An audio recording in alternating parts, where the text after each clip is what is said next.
Завтра в Театре оперы и балета открывается фестиваль чувашской музыки. А сегодня журналистам рассказали о программе, которая ждет зрителей. Этот фестиваль проходит в театре с 2011 года. Зрителей погружают в национальный эпос, культуру, музыку через оперы «Нарспи» и «Шевырмань», балет «Сырпеге». Все эти произведения – визитная карточка республики, говорят в театре. Они не раз были показаны в других городах страны. Национальный колорит в костюмах и декорациях, музыка чувашских классиков Григория Хирбю и Федора Васильева не оставляет равнодушными даже зрителей, живущих за пределами республики. Откроется фестиваль оперы «Нарспи». Постановка посвящена 50-летию со дня премьеры и 85-летию со дня рождения Тамары Чумаковой. В партии Сытнера впервые после долгого перерыва выступит Дмитрий Семкин.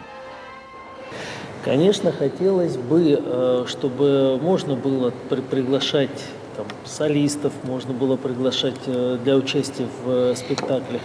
Но здесь мы должны прекрасно понимать, что все-таки история немножко локальная, поскольку то, что возможно сделать с итальянской музыкой, с французской музыкой, с теми образцами, которые звучат на всех сценах, применительно к любой национальной культуре, сделать невозможно. Начнется фестиваль 14 февраля, завершится 24-го гала-концертом, на котором Сергей Кис обещал много сюрпризов.